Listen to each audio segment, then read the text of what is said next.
ಗಣೇಶ್ ಅವರ first look teaser release ಆಗಿದೆ. Title ಕೂಡ ತುಂಬಾ ಡಿಫ್ರೆಂಟ್ ಆಗಿದೆ. ಈ ತರದೇ ಕತೆ ಮಾಡಬೇಕು ಅಂದಾಗ ತುಂಬಾ ಕಾನ್ಸೆಪ್ಟ್ಗಳಿತ್ತು. ವಿಶ್ವಾಸರ ಹೇಳಿದ್ದು ಈ ತರ ಬೇರೆ ಏನಾದ್ರು ಮಾಡಿ ಅಂತ. ನಿಮಗೂ ಕೂಡ ಮತ್ತೆ ಗಣೇಶ್ ಅವ್ರಿಗೂ ಕೂಡ ಒಂದ್ ರೀತಿ ಚಾಲೆಂಜಿಂಗ್ ವಿಷಯ ಇದೆ. ಡೆಡಿಕೇಶನ್ ಇದೆಯಲ್ಲ ಅದು ನೆಕ್ಸ್ಟ್ ಲೆವೆಲ್ ಅಲ್ಲಿ ಇರುತ್ತೆ ಯಾವಾಗ್ಲೂ. ನೃತ್ಯ ನಿರ್ದೇಶಕರಾಗಿದ್ರೆ ಈಗ ನಿರ್ದೇಶಕರಾಗಿದ್ದೀರಾ, ಎಷ್ಟು ಖುಷಿ ಆಗ್ತಾ ಇದೆ? ಡೈರೆಕ್ಷನ್ ಬಗ್ಗೆ ಮಾತ್ರ ನಾವು ಅವ್ರು ಅವತ್ತೇ ಹೇಳಿದ್ರು, ನೀನು ಡೈರೆಕ್ಟರ್ ಆಗ್ಬಿಡ್ತೀಯ ಕಣ ಅಂತ. ನೀನು ನೋಡ ಆಗ್ತೀಯ ನನಗೆ ಗೊತ್ತು ಅಂತ ಹೇಳಿದ್ರು.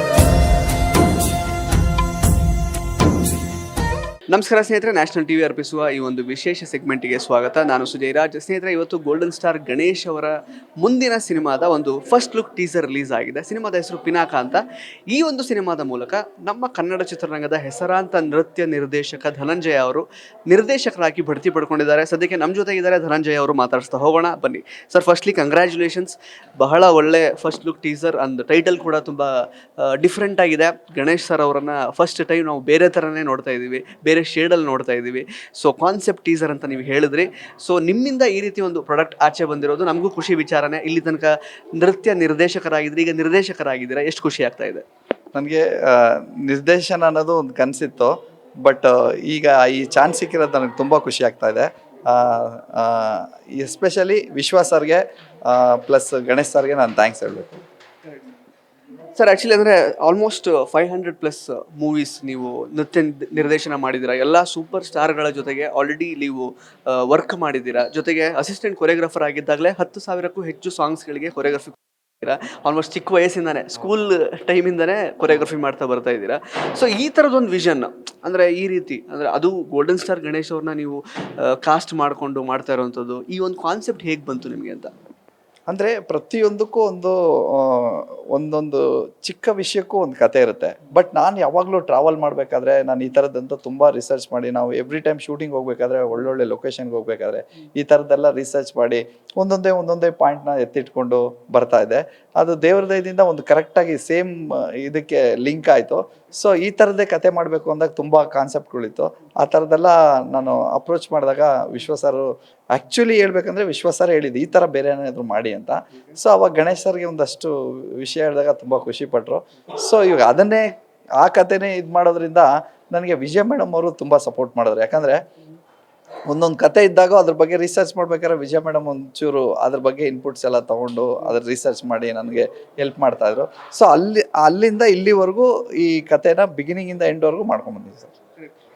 ಸರ್, ಧನಂಜಯ್ ಸರ್, ನಿಮಗೂ ಕೂಡ ಮತ್ತು ಗೋಲ್ಡನ್ ಸ್ಟಾರ್ ಗಣೇಶ್ ಅವ್ರಿಗೂ ಕೂಡ ಒಂದು ರೀತಿ ಚಾಲೆಂಜಿಂಗ್ ವಿಷಯ ಇದೆ. ಬಿಕಾಸ್ ನಿಮ್ಮ ನಿರ್ದೇಶನದ ಸ್ಕಿಲ್ಸ್ ಅವ್ರಿಗೆ ಗೊತ್ತಿಲ್ಲ. ಅಂದರೆ ಕೊರಿಯೋಗ್ರಾಫರ್ ಆಗಿ ನೋಡಿದ್ದಾರೆ, ಇನ್ಫ್ಯಾಕ್ಟ್ ಕನ್ನಡ ಜನತೆಗೂ ಕೂಡ ಗೊತ್ತಿಲ್ಲ ನೀವು ಯಾವ ರೀತಿ ಡೈರೆಕ್ಟ್ ಮಾಡ್ಬೋದು ಅಂತ. ಬಟ್ ಗೋಲ್ಡನ್ ಸ್ಟಾರ್ ಗಣೇಶ್ ಅವ್ರನ್ನ ನಾವು ಈ ಆ್ಯಂಗಲಲ್ಲಿ ಅಥವಾ ಈ ಶೇಡಲ್ಲಿ ನೋಡಲೇ ಇಲ್ಲ ಇಲ್ಲಿ ತನಕ. ಇಬ್ಬರಿಗೂ ಒಂದು ರೀತಿ ಚಾಲೆಂಜ್ ಇದು. ಸೊ ಇಬ್ಬರಿಗಿಬ್ರು ಹೇಗೆ ಅದನ್ನು ಅಕ್ಸೆಪ್ಟ್ ಮಾಡ್ಕೊಂಡ್ರಿ? ಈ ಚಾಲೆಂಜ್ನ ನಾವು ಅಂದರೆ ತಗೊಳ್ಳೋಣ, ಟೇಕ್ ಆಫ್ ಮಾಡೋಣ ಅಂತ ಹೆಂಗೆ ನೀವು ತೀರ್ಮಾನಕ್ಕೆ ಬಂದ್ರಿ? ಅವ್ರು ನಿಮಗೆ ಹೇಗೆ ಅವಕಾಶ ಕೊಟ್ಟರು? ಅವರನ್ನು ನೀವು ಈ ರೀತಿ ತೋರಿಸೋದಕ್ಕೆ ಹೆಂಗೆ ಒಪ್ಸಿದ್ರಿ? ಅಂದರೆ ಗಣೇಶ್ ಸರ್ ಮೊದಲಿಂದನೂ ಅಷ್ಟೇ ಪ್ರತಿಯೊಂದು ಕ್ಯಾರೆಕ್ಟರ್ನು ಚಾಲೆಂಜಿಂಗ್ ಆಗಿ ತೊಗೊಂಡು ಅದನ್ನು ಜನಕ್ಕೆ ಅರ್ಥ ಮಾಡಿಸೋದರಲ್ಲಿ ತುಂಬ ಅವರು ನಿಪುಣರು. ಯಾಕಂದರೆ ಚಿಕ್ಕ ವಿಷಯನೂ ಅವರ ಮಕ್ಕಳಿಂದ ಹಿಡಿದು ಎಲ್ಲ ಏಜ್ ಅವ್ರಿಗೂ ಅದನ್ನು ಗುರುತಿಸೋ ಥರ ಮಾಡ್ತಾರೆ. ಸೊ ಈಗ ಈ ಥರ ಒಂದು ಸ್ಟ್ರಾಂಗ್ ಕ್ಯಾರೆಕ್ಟರ್ ಕೊಟ್ಟರೆ ಹೆಂಗೆ ಮಾಡ್ಬೋದು ಅಂತ ನನಗೆ ಗೊತ್ತಿತ್ತು. ಬಟ್ ನನಗೆ ಗಣೇಶ್ ಸರ್ ಮೇಲೆ ತುಂಬ ಮೊದಲಿಂದನೂ ಕಾನ್ಫಿಡೆನ್ಸ್ ಇದೆ. ಅವ್ರದ್ದು ಡೆಡಿಕೇಶನ್ನು ಇದೆಯಲ್ಲ ಅದು ನೆಕ್ಸ್ಟ್ ಲೆವೆಲಲ್ಲಿ ಇರುತ್ತೆ ಯಾವಾಗ್ಲೂ. ಸೊ ಅದನ್ನ ಇಟ್ಕೊಂಡೆ ನಾನು ಅವ್ರಿಗೆ ಅಪ್ರೋಚ್ ಮಾಡಿದೆ. ಬಟ್ ತುಂಬ ಒಳ್ಳೆ ರೆಸ್ಪಾನ್ಸ್ ಬಂತು ಗಣೇಶ್ ಸರ್ ಕಡೆಯಿಂದ. ಸೊ ಅದಕ್ಕೆ ಇವತ್ತು ಟೀಸರ್ ಎಲ್ಲ ಮಾಡೋದಕ್ಕೆ ಇದಾಯಿತು. ಕರ್ಣನ್ ಪಟ್ಟು ಸೆಂಟರ್. ಹರಿದ ಹಳೆ ರೇಷ್ಮೆ ಜರಿ ಸೀರೆಗಳಿದ್ರೆ ಬಿಸಾಕಬೇಡಿ. ಇವರಿಗೆ ಕೊಟ್ರೆ ಸ್ಪಾಟಲ್ಲೇ ಕೈ ತುಂಬ ದುಡ್ಡು.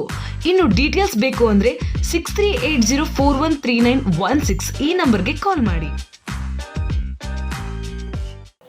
ಇನ್ನು sir, actually peoples media factory ಅಂತ ಹೇಳಿದ್ರೆ ಆಲ್ಮೋಸ್ಟ್ ದೇಶದಾದ್ಯಂತ ಅಂದರೆ ಬೇರೆ ಬೇರೆ ಲ್ಯಾಂಗ್ವೇಜ್ನ ಸಿನಿಮಾಗಳನ್ನು ಅವರು ಪ್ರೊಡ್ಯೂಸ್ ಮಾಡ್ತಾ ಬರ್ತಾ ಇದ್ದಾರೆ. ಲೈನಪ್ ತುಂಬ ಇದೆ. ಇದು 49ನೇ ಸಿನಿಮಾ ಅವ್ರದ್ದು. ಸೊ ಆ ಪ್ರೊಡ್ಯೂಸರ್ಗಳನ್ನು ಹೇಗೆ ನೀವು ಕನ್ವಿನ್ಸ್ ಮಾಡಿದ್ರಿ, ಹೇಗೆ ಪಿಚ್ ಮಾಡಿದ್ರಿ ಈ ಕಾನ್ಸೆಪ್ಟ್ನ, ಈ ಸ್ಕ್ರಿಪ್ಟ್ನ ಅವ್ರಿಗೆ ಅಂತ? ಅಂದರೆ ಇಲ್ಲಿ ಒಂದು ವಿಷಯ ಏನಾಯಿತು ಅಂದರೆ, ನಾನು ಅವ್ರ ಜೊತೆ ಅವ್ರ ಕಂಪ್ನಿಯಲ್ಲಿ ಅವ್ರ ಬ್ಯಾನರಲ್ಲಿ ಕೊರಿಯೋಗ್ರಾಫರಾಗಿ ಕೆಲಸ ಮಾಡ್ತಾಯಿದ್ದೆ. ಬಟ್ ಇಲ್ಲಿ ನಾನು ಪಿಚ್ ಮಾಡಿದ್ದಲ್ಲ, ಅವ್ರನ್ನೇ ನನಗೆ ಪಿಚ್ ಮಾಡಿದ್ರು. ಅಂದರೆ ನನಗೆ ಅವಕಾಶ ಕೊಟ್ಟರು. ನಾನು ಇದು ಮಾಡಿರೋದಲ್ಲ, ನಾನು ಪಿಚ್ ಮಾಡೋಗಿ ಈ ಥರದ್ದು ಬೇಕು ಅಂತ. ಅವ್ರು ನನಗೆ ಅವಕಾಶ ಕೊಟ್ಟರು ಏನಾದರೂ ಮಾಡಿ ಅಂತ. ನಾನು ಅವಕಾಶ ಕೊಟ್ಟಾಗ ಅದನ್ನು ಅಪ್ರೋಚ್ ಮಾಡಿದೆ. ಅದು ಈ ಥರ ಚೆನ್ನಾಗಿ ಒಳ್ಳೆ ಸಕ್ಸಸ್ ಆಯಿತು. ಬಟ್ ಇದೇನು ಟೀಸರ್ ನೋಡಿರ್ತೀರೋ ಅದಕ್ಕಿಂತ ಚೆನ್ನಾಗಿ ಬರುತ್ತೆ ಅಂತ ನನಗೆ ಕಾನ್ಫಿಡೆನ್ಸ್ ಇದೆ. ಇನ್ನು ಸರ್ ಹೇಳಿದ್ರಿ ನೀವು ನಿರ್ದೇಶನ ಅಂದರೆ ನೃತ್ಯ ನಿರ್ದೇಶನ ಅಷ್ಟೇ ಮಾಡ್ಕೊಂಡು ಬರ್ತಾ ಇದ್ರಿ ಅಂತ, ನಿರ್ದೇಶನ ಮಾಡುವಂತಹ ಒಂದು ಐಡಿಯಾ ಏನೂ ಇರಲಿಲ್ಲ ಅಂತ. ಬಟ್ ಅಪ್ಪು ಸರ್ ಅಂದರೆ ವಂಶಿ ಸಿನಿಮಾ ಸಮಯದಲ್ಲಿ ನಿಮಗೆ ಹೇಳಿರ್ತಾರೆ ನೀವು ನಿರ್ದೇಶಕರಾಗ್ತೀರಾ ಅಂತ. ಅದನ್ನು ಇವಾಗ ನೆನಪಿಸ್ಕೊಳ್ಳೋದಾದರೆ ಆ್ಯಕ್ಚುಲಿ ನನಗೆ ಪ್ರತಿಯೊಂದು ಹೆಜ್ಜೆಯಲ್ಲೂ ಅಪ್ಪು ಸರ್ ನನಗೆ ತುಂಬ ಸಪೋರ್ಟ್ ಮಾಡಿದ್ದಾರೆ. ನಾನು ಅಸಿಸ್ಟೆಂಟ್ ಆಗಿರ್ಬೇಕಾದ್ರೆ ಇಂದಾನು ಕೆಲವೊಂದು ವಿಷಯ ಅಂತೂ ತುಂಬ ನನ್ನ ಸ್ವಂತ ತಮ್ಮನ ಥರ ಎಲ್ಲ ನೋಡ್ಕೊಂಡಿದ್ದಾರೆ. ಅವರು ನನ್ನಲ್ಲಿ ಏನೇನು ಗುರುತಿಸ್ತಾಯಿದ್ರೋ ಗೊತ್ತಿಲ್ಲ, ಬಟ್ ಯಾವಾಗಲೂ ಹೇಳೋರು ನೀನು ಇದು ಮಾಡೋ ಅದು ಮಾಡೋ ಅಂತ. ನಾನು ಸರ್ ಅದೆಲ್ಲ ಮಾಡೋಕ್ಕಾಗಲ್ಲ ಸರ್ ಅಂತ. ಮಾಡಾದ್ಮೇಲೆ ನೋಡಿದ್ರೆ ನಾನು ಹೇಳಿಲ್ವಾ ನೀನು ಮಾಡಿದ್ಯಲ್ಲ ಅನ್ನೋರು. ಬಟ್ ಡೈರೆಕ್ಷನ್ ಬಗ್ಗೆ ಮಾತ್ರ ಅವ್ರು ಅವತ್ತೇ ಹೇಳಿದರು. ಬಟ್ ಇವತ್ತು ವಂಶಿ ಟೈಮಲ್ಲಿ ಜೊತೆಯಲ್ಲಿ ಸಾಂಗ್ ಮಾಡಬೇಕಾದ್ರೆ ಸ್ವಿಟ್ಜರ್ಲ್ಯಾಂಡ್ಗೆ ಹೋಗಿದ್ವಿ. ಅವಾಗ ಸ್ವಿಟ್ಜರ್ಲ್ಯಾಂಡಲ್ಲಿ ಏನೋ ಮಾತಾಡ್ತಾ ನೀನು ಡೈರೆಕ್ಟರ್ ಆಗ್ಬಿಡ್ತೀಯ ಕಣೋ ಅಂತ. ಸರ್ ಏನಕ್ಕೆ ಸರ್ ಮಾತಾಡ್ತಾ ಇದೆ, ನೀನು ನೋಡಿ ಆಗ್ತೀಯ ನನಗೆ ಗೊತ್ತು ಅಂತ ಹೇಳಿದ್ರು. ಬಟ್ ಇವಾಗ ಆಗಿದೆ. ಅಪ್ಪು ಸರ್ ತುಂಬ ಖುಷಿ ಪಡ್ತಾ ಇರ್ತಾರೆ. ಇನ್ನು ಇವಾಗ ಅಂದರೆ ಇದು ಕಾನ್ಸೆಪ್ಟ್ ಟೀಸರ್ ಅಷ್ಟೇ ನೋಡಿದ್ದು. ಸೊ ಯಾವಾಗ ಸೆಟ್ ಇರುತ್ತೆ ಕಂಪ್ಲೀಟ್ ಆಗಿ, ಅಂದರೆ ಶೂಟಿಂಗ್ ಎಲ್ಲ ಯಾವಾಗ ಸ್ಟಾರ್ಟ್ ಆಗುತ್ತೆ, ಶೆಡ್ಯೂಲ್ಸ್ ಏನಾದ್ರು ಮುಗ್ದಿದೆಯಾ ಇಲ್ಲಿ ತನಕ, ಯಾವಾಗ ರಿಲೀಸ್ ಆಗಬಹುದು ಇದು ಅಂತ?